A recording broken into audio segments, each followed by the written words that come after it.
आपण या ठिकाणी पाहूया तर TV9 पोलस्टारच्या एक्झिट पोलनुसार यवतमाळ वाशिम मधून संजय देशमुख हे ठाकरे गटाचे पुढे आहे।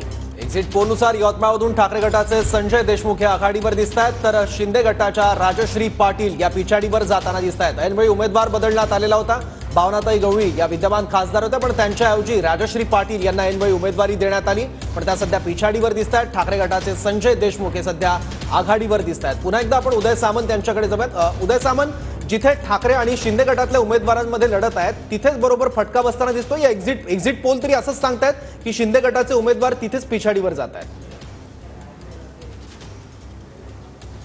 यामध्ये मला अजून एक सांगायचं आहे की आता यवतमाळ वाशिमचा विषय या ठिकाणी आपण आता सांगितला, एक्झिट पोल सांगितला। कदाचित अंदाजामध्ये मतांतर असू शकतात पण पुन्हा एकदा मी या मतदारसंघाबद्दल देखील मी आपल्याला सांगतो की या ठिकाणी जे 6 आमदार आहेत ते देखील फार ताकदीचे आहेत। त्याच्यामध्ये आमचे एक मंत्री आहेत संजय राठोड साहेब, ते देखील फार मोठ्या मताधिक्याने त्यांच्या मतदारसंघामध्ये निवडून येतात। दुसरे आमचे मदन येरावार साहेब जे आहेत, जे भाजपाचे माजी मंत्री आहेत, ते देखील त्यांच्या मतदारसंघामध्ये फार मोठ्या संख्येने निवडून येतात। आपल्याला माहिती असेल की दुर्दैवानं पटणी आमदार जे होते त्यांचं निधन झालं पण त्या ठिकाणी त्यांचे चिरंजीव आणि त्यांचा जो पूर्ण भाजपाचा संच आहे तो देखील अतिशय चांगल्या पद्धतीनं काम करतो। त्याच्या बाजूला लखन म्हणून एक आमदार आहेत भाजपाचे, ते देखील चांगल्या पद्धतीनं काम करतात। तिथे भाजपाचं प्राबल्य आहे। तिथे बंजारा समाज जो आहे तो फार मोठ्या पद्धतीनं आहे आणि भावनाताईंचा जो काही गैरसमज झाला होता, जो काही गैरसमज झाला होता तो देखील दूर करण्यामध्ये आम्ही जिथे यशस्वी झालो। नाही पण भावनाताई सक्रिय प्रचारात दिसल्या नाही आणि बाहेरचा उमेदवार दिला असाही प्रचार बघायला मिळत होता। नाही, मी सांगतो की म्हणजे मी आर्ग्युमेंट करत नाही किंवा क्रॉस करत नाही। मी त्या मतदारसंघामध्ये होतो।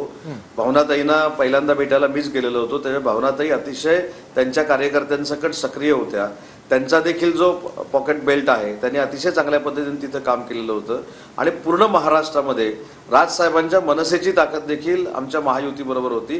त्यामुळे मला असं वाटतं की आम्ही जो आकडा ठरवलेला आहे तिथपर्यंत महायुती पोहोचणार आहे आणि जी एकनाथ शिंदे साहेबांनी, देवेंद्रजींनी, अजितदादांनी विकासाची कामं महाराष्ट्रामध्ये केलेली आहेत, महिलांसाठी केलेलं विकासाचं काम असेल, त्यांच्यासाठीचं योगदान असेल, तरुणांसाठीचं असेल, ज्येष्ठांसाठीचं असेल, त्याचा नक्की आउटपुट आम्हाला मतदानातून मिळणार आहे आणि ते रिझल्ट नंतर अगदी 100% साबित होईल खात्रीलाही, याची मला पूर्ण खात्री आहे। नक्कीच उदयजी तुमच्याकडे येते, मात्र त्याआधी आपण पाहूया शिर्डीचा